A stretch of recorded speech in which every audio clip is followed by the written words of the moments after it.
laisse la parole. Bonjour Trousp, je m'appelle Laure Limonge et j'ai écrit L'Invention de la mer aux éditions du Tripode. Je pioche. Alors, je mets les lunettes d'abord.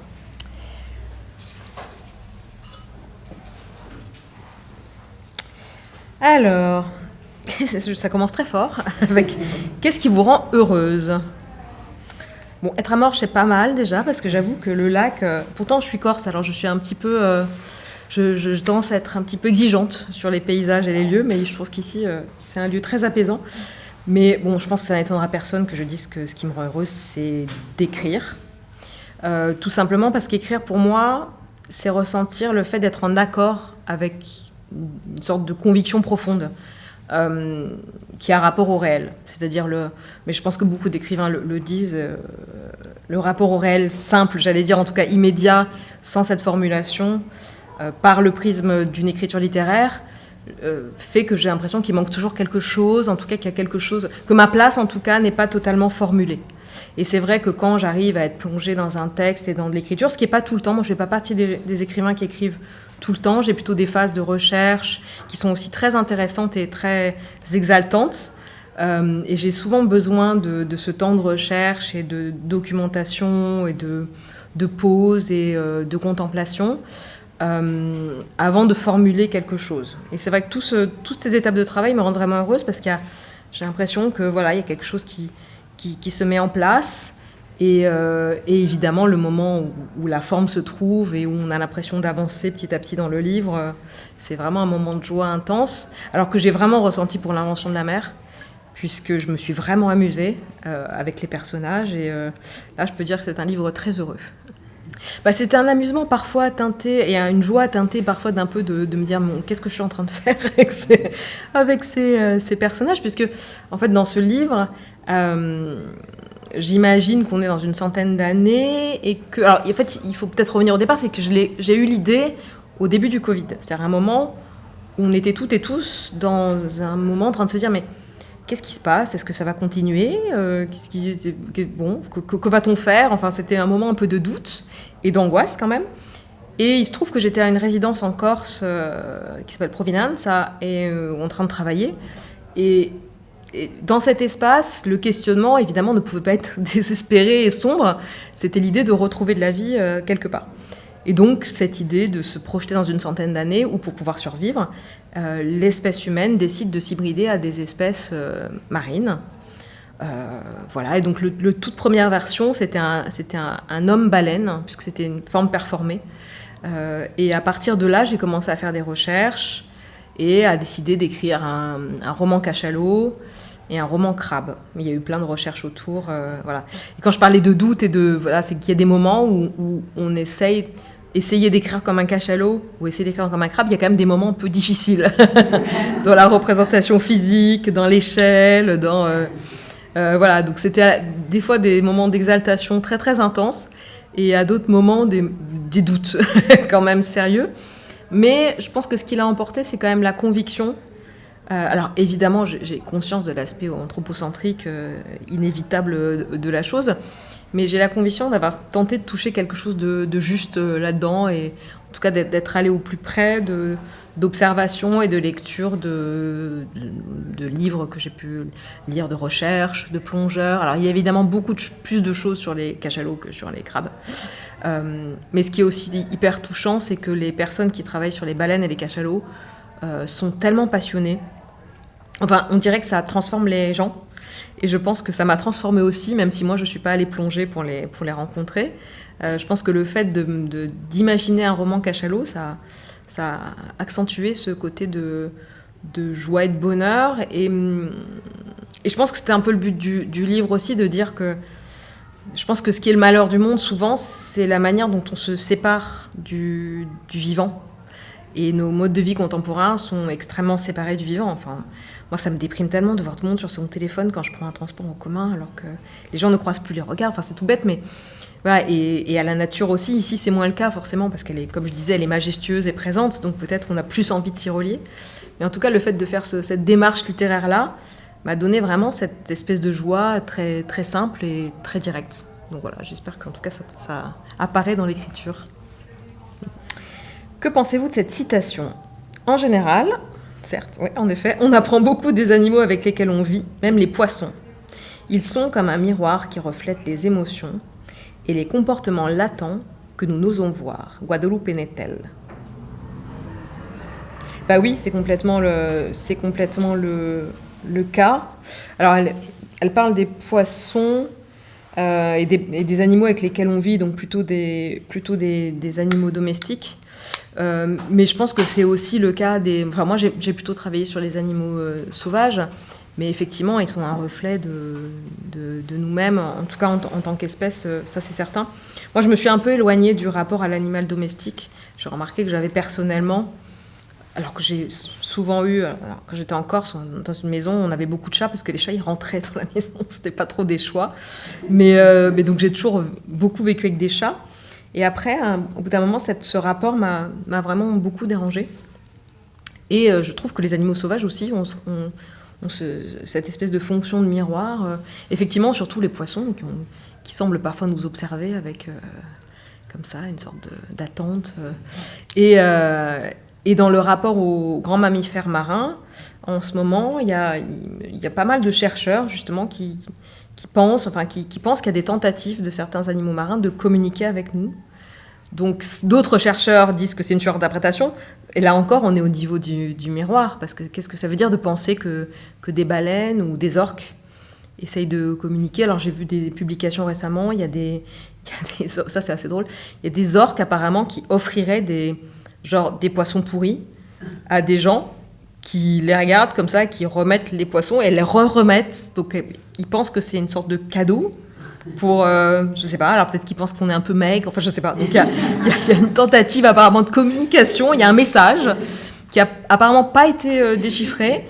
Mais ça, je crois... Alors ça, c'est un peu évident qu'en tout cas, il y a une tentative de... Et je crois que c'était du côté des baleines. Il y a des baleines qui font des cercles de bulles et certains pensent que c'est aussi une modalité de communication. Donc ce qui me fascine là-dedans, c'est à quel point c'est un miroir. En tout cas, pour moi, dans l'invention de la mer, il y avait l'idée de donner, par exemple, au cachalot, l'épaisseur d'une culture équivalente à la culture humaine. Parce que personnellement, je suis vraiment persuadée que c'est le cas.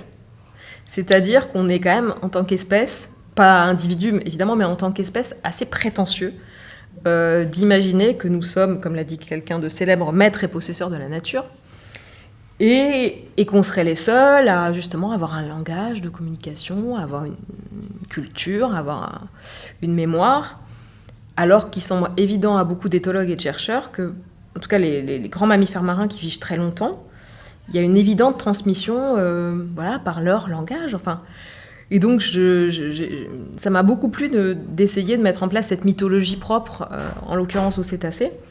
Et oui, c'est une façon de faire un miroir de l'espèce humaine et de l'inviter à s'interroger sur son rôle, sur la façon dont elle considère le vivant, avec l'idée quand même que accepter le fait qu'il existe des cultures animales, c'est peut-être une des clés pour arrêter de tout détruire et d'envoyer de forêts dans les grands fonds. C'est une façon de se dire waouh, comment on peut préserver tout ça, parce que c'est aussi notre c'est juste l'endroit où on vit, quoi. Avec quel écrivain décédé ressuscité pour une soirée aimeriez-vous boire une bière au coin du feu? Vaste question. Il y aurait pas mal de gens. Alors j'ai failli penser évidemment d'un premier point de vue à une autrice, parce que j'ai été aussi éditrice dans une vie antérieure. Et évidemment, c'est tentant. Il y a une autrice que j'ai publiée qui s'appelle Hélène Bessette et qui est morte avant que je la republie. Puisque elle a une histoire, elle a été publiée par Gallimard, un peu oubliée. Et j'avais envie de la citer elle, mais en même temps, j'ai l'impression de tellement la connaître par son œuvre que j'ai peur que ça soit un peu déceptif. Et puis, j'ai sûr qu'elle n'aimait pas la bière, en fait. Je pense que j'opterais pour un écrivain beaucoup plus ancien, et je dirais Sénèque. Tant qu'à faire, hein.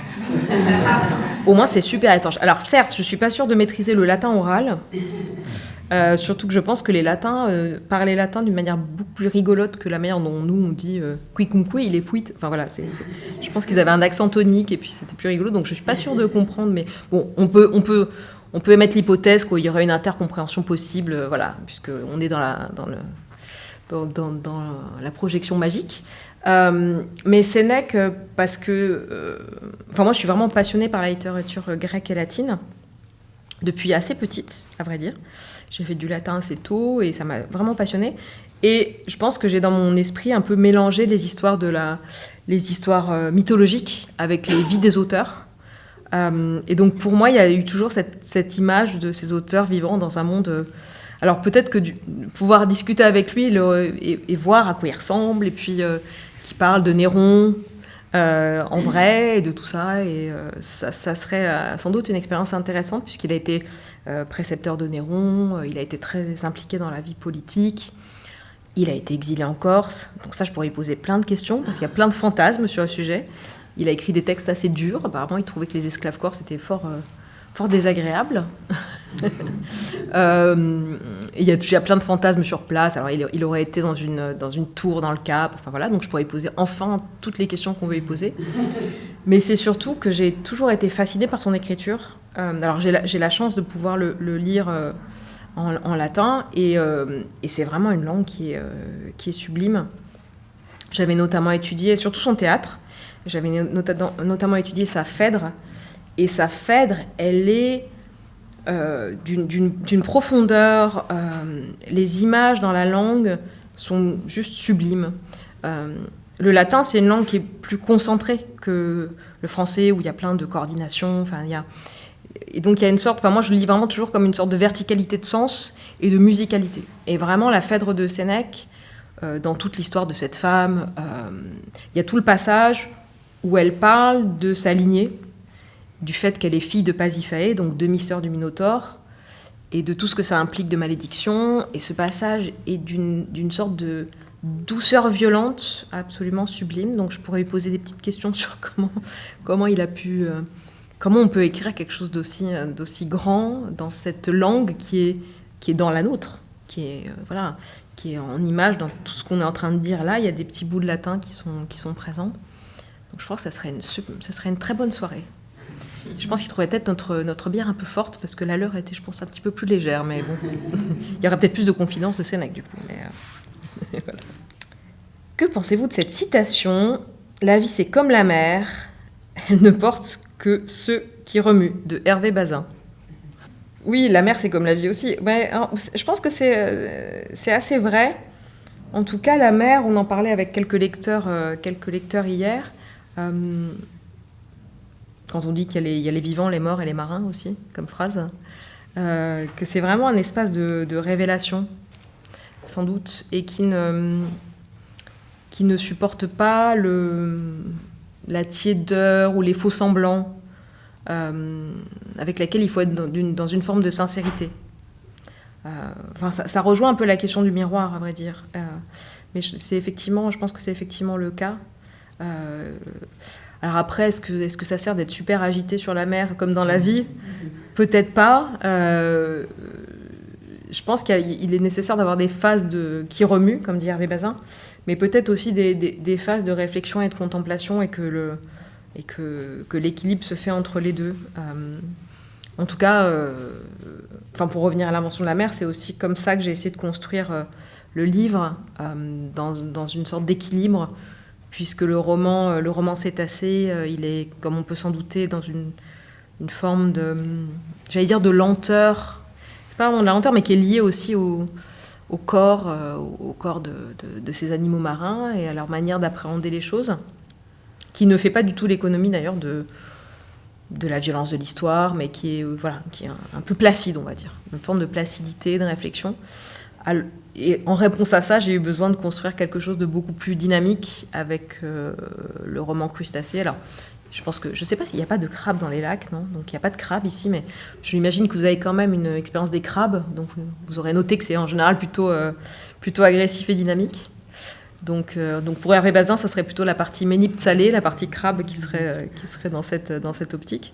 Mais moi, je pense qu'il y a vraiment besoin des deux types d'énergie Aussi bien pour naviguer que pour traverser la vie, peut-être. À votre avis, est-ce l'écriture qui invente la mer ou la mer qui invente l'écriture ? Très bonne question. Alors, dans mon titre, l'invention de la mer, alors quand on écrit un livre, il y a un peu d'un truc magique, c'est que souvent les titres, ils arrivent comme ça. C'est un peu comme un point de départ. Et ça, c'est bien, parce que quand c'est pas le cas, c'est compliqué. C'est compliqué de nommer un objet qui existe déjà. Et en l'occurrence, l'invention de la mer est arrivée tout de suite, avant même que je sache ce que j'allais vraiment mettre exactement à l'intérieur. Mais il y a une sorte de présence comme ça de certains titres qui pulsent et qui sont comme une sorte de moteur de l'écriture. Et donc pour moi, l'invention de la mer, au tout début, c'était la manière dont l'être humain invente la mer.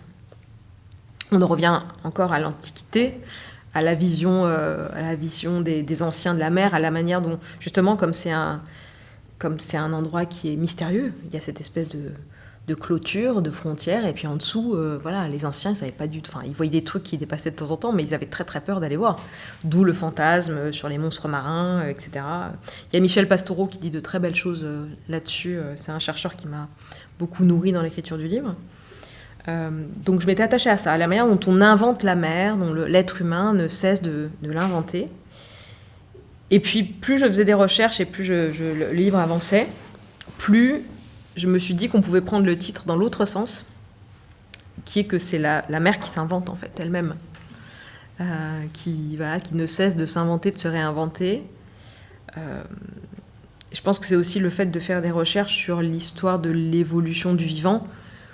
C'est un petit peu vertigineux. Je me demande souvent aussi comment font les gens qui étudient les grands espaces, les trous noirs, pour réussir à vivre quand même à l'échelle du temps qui est la nôtre. Parce que dès qu'on commence à s'intéresser à tout ça, on a des drôles d'idées après. On se dit, ouais, c'est pas grave. Parce que clairement, voilà. Et, parce que là, la mer, elle ne cesse de se réinventer, de se... je crois que, je ne sais pas si vous avez vu le documentaire magnifique de David Attenborough, qui est le narrateur des histoires de la BBC, qui a 100 ans. Enfin, il va avoir 100 ans dans quelques mois. Ça s'appelle Ocean en anglais. Je ne sais plus, ils l'ont traduit... je ne sais plus comment ils l'ont traduit en français. Et voilà, qui parle de ça, qui parle de la formidable faculté de régénérescence de la mer. Et finalement, ça peut aller vite si on se calme un peu, nous. Voilà, il faut vraiment qu'on se calme. Mais voilà, à quel point c'est aussi un espace résilient et à quel point elle se réinvente très bien. Donc là, je dirais plutôt que c'est la mer qui invente l'écriture, à vrai dire. En tout cas, moi, j'ai vraiment essayé de ne pas projeter mes réflexes, mes obsessions, Enfin, je pense qu'on voit que dans le livre, il y a des modalités d'écriture très différentes, et j'ai vraiment essayé de les adapter à mes recherches et à ce que je pensais être la personnalité de Violetta, qui est le personnage chimère poulpe qui organise le livre, qui donc, vous savez bien que les poulpes sont très intelligents, qui donc a une façon d'écrire un peu... pas universitaire, mais un petit peu savante, et qui a l'air assez fière de ses connaissances et assez fière de son intelligence. Gina de Galen, qui est donc la chimère cétacée, qui a une écriture plus simple, poétique, fluide, plus directe, qui va un peu à l'essence des choses. Et Méniptsalé, le crabe dont je parlais, qui lui va être plutôt dans la gouaille, dans l'argot, parce qu'il a un vécu totalement différent. Et ça m'a vraiment été dicté par l'espace maritime dans lequel vivent ces personnages. Donc j'espère que je me suis laissée un petit peu écrire par la mer, en tout cas, dans ce livre. C'était vraiment une nécessité, je pense, pour ce que j'avais envie de faire avec ce livre-là. Et c'est aussi pour ça qu'il est polyphonique. Parce qu'il y avait aussi la possibilité de faire un roman plus classique, unitaire... alors, ce qui aurait été très bien aussi, je n'ai rien contre les romans classiques et unitaires et plus linéaires. Mais je pense que le point de départ, c'était aussi de sortir un peu du regard hyper anthropocentré, voilà, et qui est trop linéaire et qui va trop dans le même sens, et de voir qu'est-ce que ça fait d'avoir une variation de sensibilité et d'approche du réel, parce que tout simplement, ce sont des corps différents, avec des sens différents. Et qu'est-ce que c'est que d'essayer d'apprécier le réel avec ses sens, et qu'est-ce qu'on y gagnerait si on essayait de faire l'expérience, ça, toutes et tous, plus souvent. Voilà, d'où cette tentative comme ça de changer d'écriture et c'était, ouais, on en revient à la question sur le bonheur, et c'était vraiment un bonheur d'essayer de toucher ça, qui s'est enclenché de manière un peu mystérieuse d'ailleurs, je dois dire. Comment passe-t-on dans le même livre du récit à la poésie ? Alors c'est vrai que l'invention de la mer, donc je l'ai dit, il y a des manuscrits de ces êtres chimères, donc un manuscrit cétacé, un manuscrit crustacé, et un récit cadre, on pourrait dire, qui est porté par cette fameuse Violetta, la chimère poulpe, qui présente les textes et qui les commente. Alors le commentaire, je fais une petite parenthèse, était pour moi une façon de partager les connaissances passionnantes que j'avais réussi à accumuler pour faire le livre, sans alourdir justement les phases romanesques, pour que les récits existent en eux-mêmes, avec leur rythme propre, leur langue propre, etc. Après, moi, j'ai toujours eu tendance à ne pas différencier vraiment... Enfin, pour moi, la poésie, c'est pas forcément le vers, c'est pas forcément le fait de se fondre dans une forme classique. Bon, c'est lié au fait que moi, j'aime des poètes classiques, mais j'aime aussi des poètes très innovateurs, expérimentaux, etc. La poésie sonore. Et donc, pour moi, la poésie... advient dès lors qu'on essaye de justement triturer à l'échelle du mot, à l'échelle du rythme, voilà, un certain nombre de choses. Alors, en l'occurrence, ça faisait longtemps que je voulais aussi, je l'ai déjà fait dans des livres précédents, mais mettre davantage d'olfaction dans le récit. Alors, c'est pas... On est dans le questionnaire de Troust, donc on peut parler de Proust, je pense. Donc je suis pas la première, puisque la fameuse Madeleine, c'est un petit peu ça déjà, le fait de se dire que une odeur et un goût tout de suite renvoient à une époque, renvoient à des sensations et à un récit, ouvre la recherche. Mais je pense que c'est une manière aussi de lutter contre le primat du visuel, qui est très présent dans le monde contemporain, et aussi par conséquent dans le roman. Et dans l'invention de la mer, la poésie, elle est passée aussi via l'olfaction, puisque j'ai découvert que les crabes étaient une espèce avec un sens de l'olfaction très fort. Et donc je me suis dit, mais quel merveilleux prétexte pour composer des poèmes olfactifs. Donc la poésie arrive par ce personnage, en tout cas la poésie telle qu'elle est dénommée poésie dans le livre, par l'olfaction et par la volonté de montrer un texte vraiment qu'on n'a jamais vu. Alors, c'était un peu... Alors, qu'est-ce qu'un poème olfactif ? C'est un peu... ça va. Donc, par conséquent, puisque le livre se présente comme une traduction de ces langues chimères qu'on ne connaît pas, Violetta nous déclare qu'elle a traduit ses poèmes olfactifs en montrant d'un côté la composition olfactive du poème, comme dans un parfum, donc avec des notes de fond, notes de cœur, notes de tête, et une traduction en ce qu'elle appelle l'opso humain français, donc nous, notre langue, en page de gauche. Donc la page de gauche, c'est vraiment, ça ressemble en fait à un poème, alors pas classique, mais un poème un peu traditionnel, en tout cas c'est de la poésie. Et sur la page de droite, c'est la manière dont c'est ressenti, enfin, vraiment composé par l'être qu'il a composé.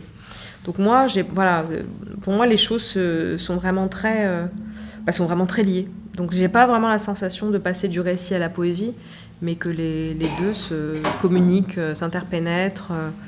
Et moi, je rappelle souvent, mais l'étymologie de poésie, c'est le poiein, donc c'est le fait de faire. Donc c'est vraiment l'action dans la langue. Et pour moi, du moment qu'on cherche à bouleverser la langue qui nous entoure pour tenter de faire quelque chose de très, très personnel, de quelque chose qui sonne différemment, qui va remuer la langue, qui va remuer les émotions, ça participe quand même du travail de la poésie, même s'il ne faut pas faire un tout poétique, mais voilà, il y a une modalité de travail de langue qui déplace ça, et dans le livre, j'ai l'impression que j'ai, à travers l'invention de ces idiolectes chimères, la poésie irrigue un petit peu tous les espaces, quand même. Si un coquillage pouvait enregistrer votre voix et la rejouer dans 1000 ans, que lui confieriez-vous ? Bonne question. Il y aurait l'idée de la confier à d'autres personnes, peut-être cette voix, donc de confier quelque chose. Alors, c'est encore plus loin que ce que j'ai, moi, projeté, 1000 ans quand même, donc faut être sûr que ce qui va être écouté va être compris. Peut-être que ça serait un des poèmes olfactifs, justement. Ça serait la lecture d'un des poèmes olfactifs. Peut-être le poème de Sally au pied léger. Avec l'idée que, justement, c'est peut-être un langage poétique, paradoxalement, qui n'est pas forcément le plus évident et le plus clair, mais qui pourrait peut-être être le plus compris dans 1000 ans. Je suis toujours fascinée, je ne sais plus quel est le nom, mais par cette histoire de... On a envoyé plein de choses dans l'espace. Il y a un disque gravé avec du Bach par Glenn Gould.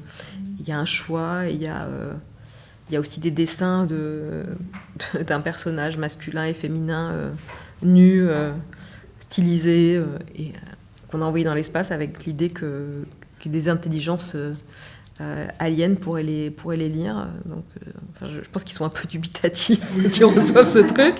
Enfin, je pense que Glenn Gould passe auprès de tout le monde, mais peut-être que les nudes vont un peu les effrayer, je ne sais pas. Mais voilà, donc c'est toujours un peu... Il y a un livre aussi de John D'Agata assez fascinant sur la question qui s'appelle Yucca Mountain. C'est un auteur américain qui a écrit, je pense, 2 livres, Yucca Mountain et Que faire de ce corps qui tombe. C'est les traductions en français. Et dans Yucca Mountain, c'est un auteur de non-fiction qui, si je me souviens bien, doit écrire dans The Believer, je crois. Et il s'intéresse à la question de l'enfouissement des déchets nucléaires au Nevada. Et il y a des gens, des linguistes, qui travaillent sur les symboles qui sont créés pour dire aux gens, même dans 1000 ans, qu'il ne faut pas ouvrir le truc et que c'est super dangereux. Et donc c'est ces questionnements de quels sont les signes qui vont... parce qu'ils vont peut-être se dire que c'est un trésor et qu'il faut absolument ouvrir ce truc.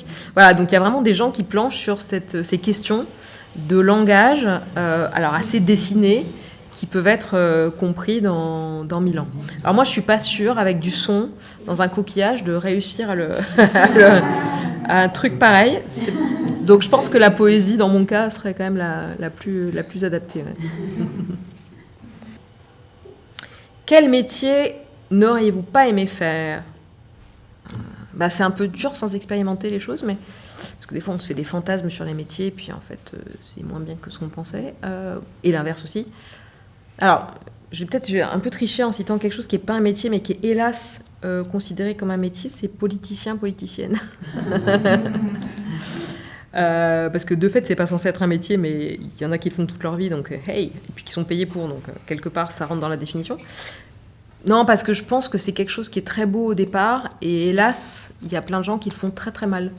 Alors, je sais pas à quoi c'est lié. Je sais pas si une fois qu'on commence ça, le pouvoir fait qu'on devient complètement... C'est l'hubris. On en parle beaucoup, là, de l'hubris. En France, on parle beaucoup d'hubris. Hein.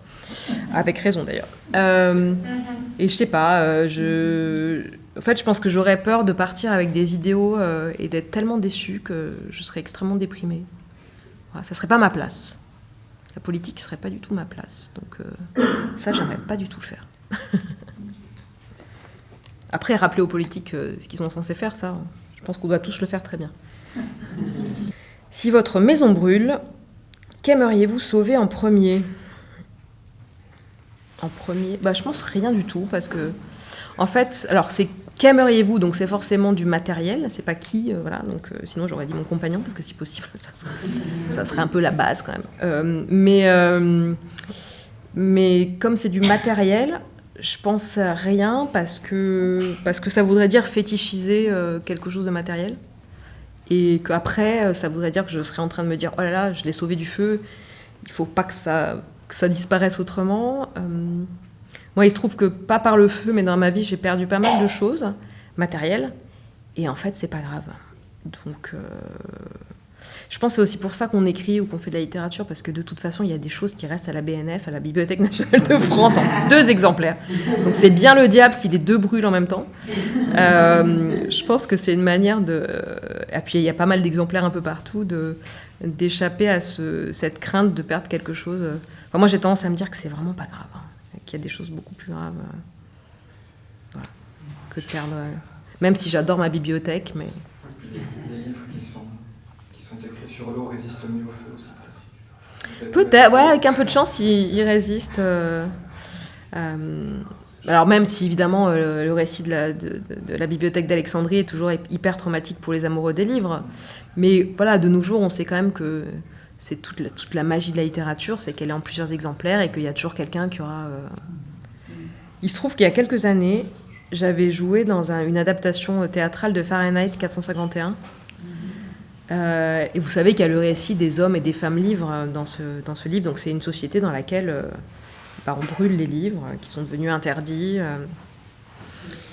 Et donc il y a des hommes et des femmes livres qui décident de retenir des livres en entier pour qu'on ne puisse pas les brûler sous forme de papier, quoi. Et moi je crois vraiment beaucoup à ça.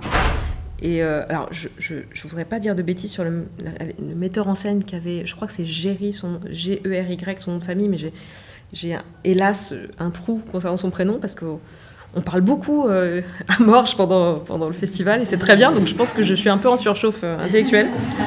Et puis c'était il y a assez longtemps, mais j'avais eu la chance d'intervenir. Donc en fait, ce metteur en scène faisait intervenir tous les soirs 3 ou 4 personnes qui incarnaient des livres, et donc on a appris chacune quelques pages par cœur et on les récitait devant le public à la fin de la représentation. Et j'ai eu la chance d'être le même soir que Stéphane Hessel, donc l'écrivain de Indignez-vous, qui va ressortir ces jours-ci d'ailleurs en France avec une nouvelle édition, et qui était un vieux monsieur absolument délicieux qui, dans son enfance, avait appris beaucoup de poésie, comme ça se faisait à l'époque. Et donc, en loge, il nous avait tout récité. Enfin, c'était vraiment un homme-livre, Stéphane Hessel. Et moi, j'avais choisi un passage de l'Enfer de Dante en italien. Per me si va nella città dolente. Et c'était vraiment Et c'était une manière aussi de comprendre que, clairement, voilà, on peut être des hommes et des femmes libres et que finalement, le feu ne fait pas grand-chose contre tout ça, quoi. Ah, bah voilà, on a bien fait parce que c'est la littérature peut-elle sauver le monde ? Alors, est-ce qu'on a la soirée ? Il y a la karaoké après littéraire, mais... Alors, c'est une grande question. Je pense qu'elle peut changer des choses chez les gens. Et c'est déjà pas mal.